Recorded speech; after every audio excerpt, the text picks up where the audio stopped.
हर हर महादेव दोस्तों, आप सुन रहे थे मेरे साथ मैं तेरी हीर भाग 77। वंश और मुन्ना घूमने के लिए बाहर आए हुए थे। इसी बीच गौरी का फोन आ गया। मुन्ना जितना गंभीर था, गौरी उतनी ही नादान। बातों बातों में मुन्ना कुछ ऐसा कह जाता कि गौरी चिढ़ जाती, लेकिन वो मुन्ना को इतना पसंद करने लगी थी कि उसे तुरंत माफ भी कर देती थी। खैर, मुन्ना से बात करने के बाद गौरी खाना खाने चली गई। खाना खाते हुए उसने देखा काशी बहुत उदास है। उसके सामने खाने की प्लेट रखी थी, लेकिन खाने के बजाय वह किसी और सोच में गुम थी। रितु और प्रिया एक दूसरे से बातें करते हुए खाए जा रही थी। गौरी उन दोनों के सामने काशी से कुछ पूछना नहीं चाहती थी, इसलिए उसने काशी का ध्यान बटाने के लिए कहा, अच्छा काशी, उस लड़के का क्या हुआ जो तुम्हें देखने आया था? उसके घर वालों का फोन आया या नहीं? हाँ, नहीं, हमें इस बारे में कुछ नहीं पता, काशी ने जैसे नींद से जागते हुए कहा। काशी, वैसे वो लड़का भी अच्छा है। अगर तुम ना नहीं कहती तो तुम दोनों साथ में बहुत अच्छे लगते, रितु ने कहा। हाँ, पर काशी तो शक्ति को पसंद करती है ना? प्रिया ने वही बात कही जो उसे नहीं कहनी थी। गौरी ने सुना तो उसने अपना सर पीट लिया। उसने काशी की तरफ देखा। शक्ति का नाम सुनते ही वह और उदास हो गई। गाइस, वो सब छोड़ो, मेरी सुनो। मुझे पता चला है कि इस बार कॉलेज में एग्जाम से पहले एक फेयरवेल के लिए बड़ी पार्टी रखी है। हम सबका कॉलेज में ये आखिरी साल है, तो क्यों ना एंजॉय किया जाए? गौरी ने सबका ध्यान अपनी ओर खींचते हुए कहा। बिल्कुल, मैं तो इसके लिए कब से एक्साइटेड हूं। वैसे ये कब होने वाला है? प्रिया ने खुश होकर कहा। शायद अगले हफ्ते। और मैंने ये भी सुना है कि ये एक इवनिंग पार्टी होगी जिसमें स्टूडेंट्स के साथ सभी टीचर्स भी होंगे।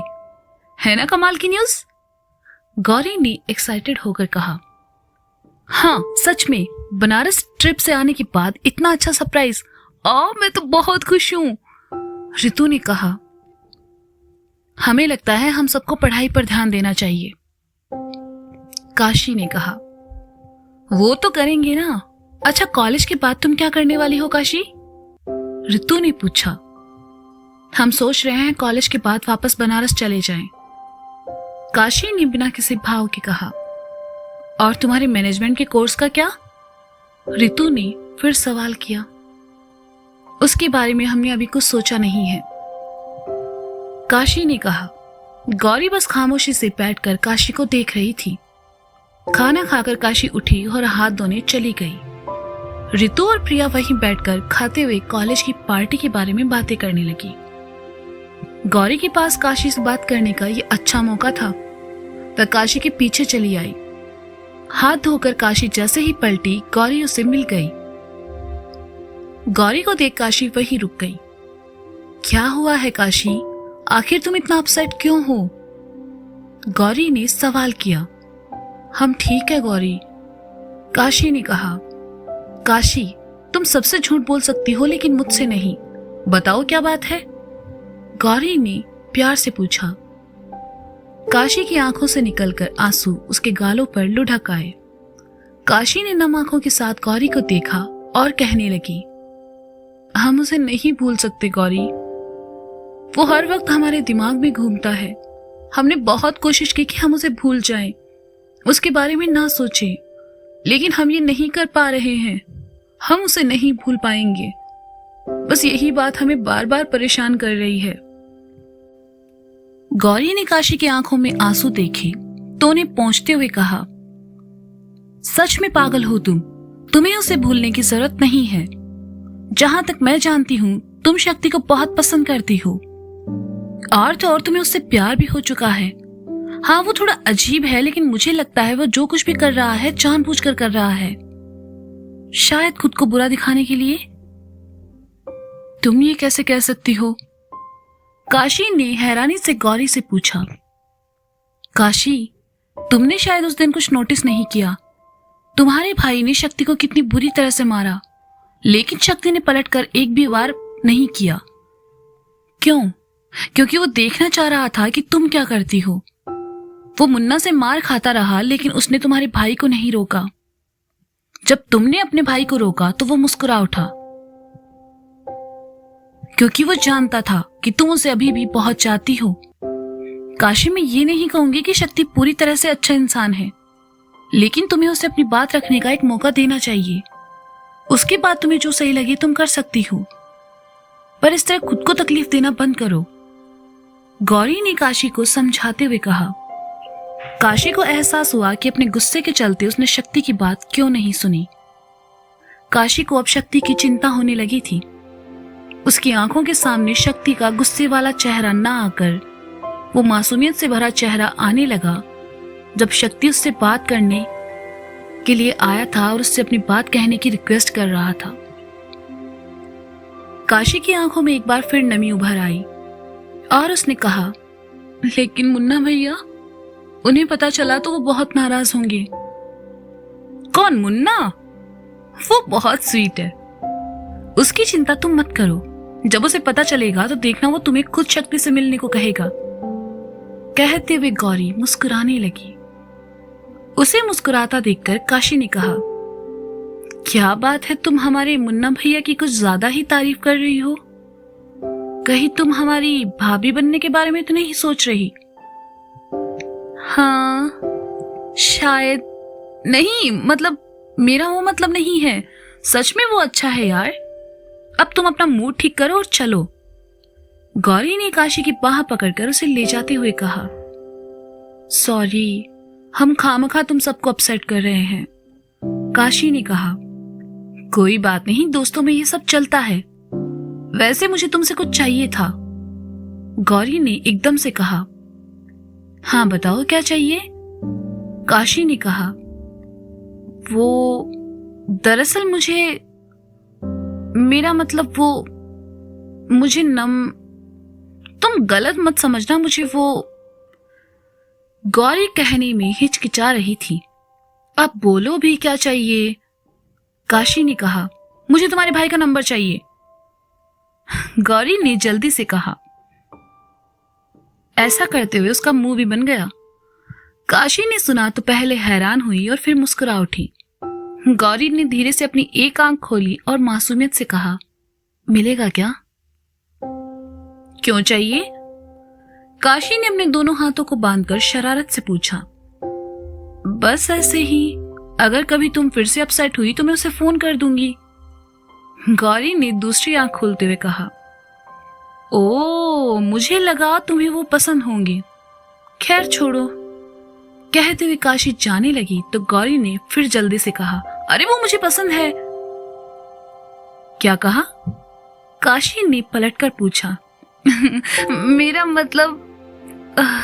कहते कहते गौरी रुक गई तो काशी ने अपना फोन गौरी के सामने करके कहा, तुम्हारा मतलब हम समझ गए हैं। इतने फोन हमने आज तक नहीं किए होंगे जितने तुमने एक दिन में कर दिए हैं।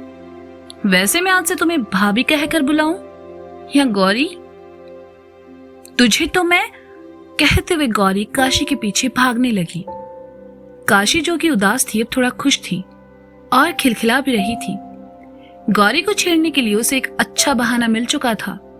आखिरकार गौरी ने उसे पकड़ ही लिया और कहा, अच्छा सुनो, हाँ, मैं तुम्हारे भाई को पसंद करती हूँ, लेकिन तुम ये बात किसी से मत कहना। अरे वो क्यों? काशी ने हैरानी से कहा। क्योंकि अभी तक तुम्हारे भाई ने मुझे हाँ नहीं कहा है और मैं नहीं चाहती कि ये बात बाहर आए, सो प्लीज, गौरी ने कहा।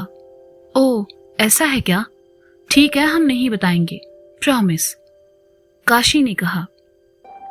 गौरी, काशी, चलो आ जाओ, चलते हैं, गाड़ी के पास खड़ी रितु ने कहा।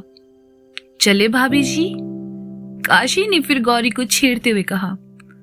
गौरी ने पहले तो उसे खा जाने वाली नजरों से देखा और फिर दोनों हंस पड़ी। कुछ देर बाद चारों गाड़ी में आ बैठी और इंदौर के लिए निकल गई। मुन्ना और वंश ने बाहर खाना खाया। कितने दिनों बाद आज सुकून था।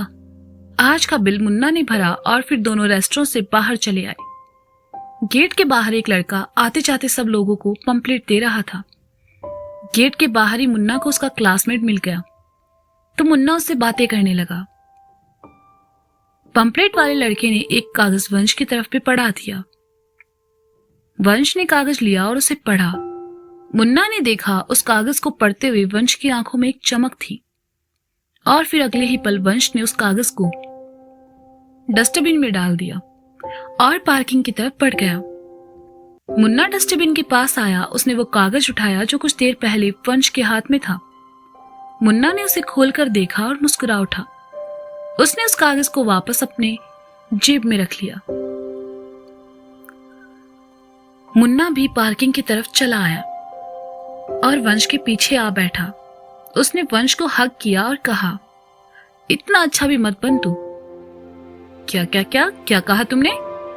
वंश ने चौंकते हुए कहा, कुछ नहीं, घर चलो। मुन्ना ने वंश की कमर पकड़कर अपना सर उसकी पीठ से लगाकर आंखें मूंदते हुए कहा, आज तुम्हें बड़ा प्यार आ रहा है मुझ पर। देख, अगर इसके बदले में तुम मुझसे कोई काम करवाने वाला है तो मैं बिल्कुल नहीं करूंगा। वंश ने वहां से निकलते हुए कहा, हम ऐसा कुछ नहीं सोच रहे हैं। हमारी बोरिंग लाइफ में कभी कभी ऐसे अच्छे पल लाने के लिए तुम्हारा शुक्रिया।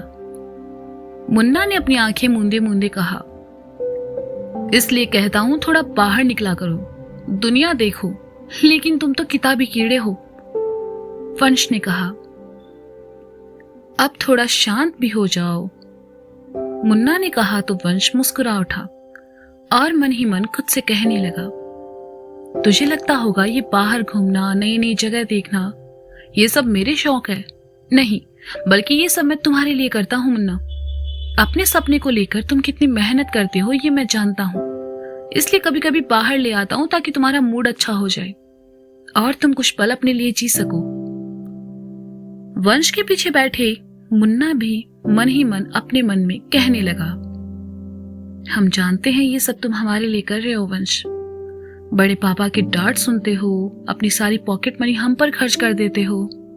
हमें तुम्हें कुछ बताना है, लेकिन ये सुनकर तुम कैसा रिएक्ट करोगे मुझे नहीं पता। फिलहाल हम तुम्हें कुछ नहीं बता सकते क्योंकि अभी तक हमने खुद गौरी से नहीं कहा है। हमने अभी तक उसकी भावनाओं को स्वीकार नहीं किया है। जिस दिन कर लेंगे सबसे पहले तुम्हें बताएंगे। उम्मीद है तुम हमें इसके लिए माफ कर दोगी।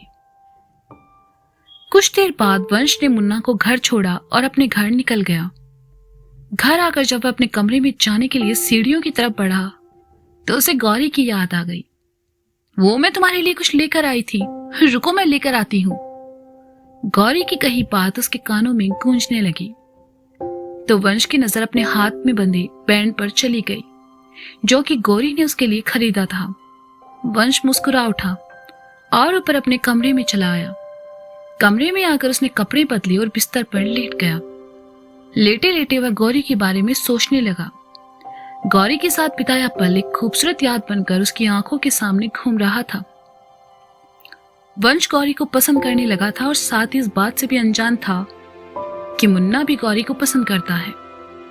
एक दूसरे से अपनी हर बात शेयर करने वाले दोनों भाइयों ने बस यही एक बात छुपा रखी थी और यही बात आगे जाकर या तो इनके रिश्ते में दरार बनने वाली थी या फिर किसी एक का दिल टूटना तो तय था। काशी अपनी सहेलियों के साथ इंदौर पहुंच गई और चारों की पहली वाली जिंदगी फिर से शुरू हो गई। ऋतुप्रिया पहले की तरह ही अपनी कॉलेज लाइफ जी रही थी। बस गौरी पहले से थोड़ा बदल गई थी। वह आजकल कुछ ज्यादा ही मुस्कुराती थी, दिन भर खोई रहती या फिर कैंटीन में बैठी रहती। एग्जाम्स आने वाले थे और साथ ही कॉलेज की पार्टी भी, इसलिए चारों का ध्यान उन्हीं पर था। दूसरी ओर मुन्ना और वंश भी अपनी पढ़ाई में बिजी हो गए। मुन्ना दिन में 50 बार अपना फोन चेक करता कि गौरी ने उसे कोई फोन या मैसेज किया या नहीं। गौरी ने भी मुन्ना को परेशान करने के लिए जानबूझकर उसे फोन नहीं किया। वह देखना चाहती थी कि जितना पसंद वह मुन्ना को करती है क्या मुन्ना भी करता है। देखते ही देखते एक हफ्ता गुजर गया और सब अपनी अपनी पढ़ाई में लगे हुए थे। शक्ति के घाव भर चुके थे। वह जानता था कि काशी बनारस से जा चुकी है और इंदौर वह जाना नहीं चाहता था, इसलिए हर शाम 80 घाट की सीढ़ियों पर आकर बैठ जाया करता था और काशी को याद करता। शक्ति जानता था कि उसने अपनी गलती से काशी को खोया है और इस बात का दुख उसे हमेशा होता था। एक शाम शक्ति घाट की सीढ़ियों पर लेटे हुए काशी के बारे में सोच रहा था सोचते सोचते उसकी आंख लग गई। शक्ति को एक धुंधला सा ख्वाब आने लगा जिसमें उसे काशी दिखाई दी। अस्सी घाट की इन्हीं सीढ़ियों पर जैसे ही काशी उसके सामने खड़ी थी और फिर उसके गले आ लगी। शक्ति नींद में भी मुस्कुरा उठा। वह उस एहसास को महसूस कर सकता था। इंस्पेक्टर किशोर किसी काम से उस घाट पर आए हुए थे। उन्होंने जब शक्ति को वहां देखा तो उसकी तरफ चले आए। शक्ति को सोया देखकर उन्होंने उसे उठाना सही नहीं समझा। वे जाने के लिए जैसे ही वापस मुड़े, शक्ति एक गहरी सांस के साथ उठ गया। शक्ति ने शायद कोई बुरा सपना देखा था। किशोर वापस आया, उसने देखा शक्ति हाँफ रहा है। सर्दी में भी उसके माथे से पसीने की बूंदें टपक रही थी। उसकी आंखों में बेचैनी और चेहरे पर चिंता के भाव थे। आप ठीक है ना? किशोर ने शक्ति से पूछा। हमें काशी से मिलना होगा, उसे सब सच बताना होगा। जब हम उसको बता नहीं देंगे तब तक हमें चैन नहीं आएगा, शक्ति बड़बड़ाया। उसके लिए आपको इंदौर जाना पड़ेगा। कहते हुए किशोर के चेहरे पर चिंता के भाव उभर आए। हम जाएंगे, काशी के लिए हमें वहां जाना पड़ेगा। कहते हुए शक्ति उठा। उसने अपनी जेब से सिगरेट निकाली और होठों के बीच रखकर जला ली और कश लेते हुए किशोर से कहा, कल शाम तक हमारे लिए गाड़ी का इंतजाम करो। आपको एक बार और सोच लेना चाहिए, किशोर ने धीमी आवाज में कहा। हमने अपनी जिंदगी में कोई ऐसा फैसला नहीं लिया है जिसके लिए हमें 2 बार सोचना पड़े। गाड़ी का इंतजाम हो जाना चाहिए। कहकर शक्ति वहां से चला गया। किशोर वहीं खड़ा शक्ति को देखता रहा और धीरे से कहा, काश आप ये भी समझते कि हमारे कुछ फैसले हमें गुमनामी की जिंदगी जीने पर मजबूर कर देते हैं। कुछ देर बाद किशोर भी वहां से चला गया। तो दोस्तों, ये था मैं तेरी हीर भाग 77। इसका अगला भाग आप जल्द ही सुनेंगे मेरे साथ। तब तक के लिए आखिर क्या था उस कागज में जिसे मुन्ना ने डस्टबिन से उठाया था? शक्ति का इंदौर से क्या संबंध है? आखिर किशोर क्यों मान रहा है शक्ति की हर बात? जानने के लिए सुनते रहिए मैं तेरी हीर।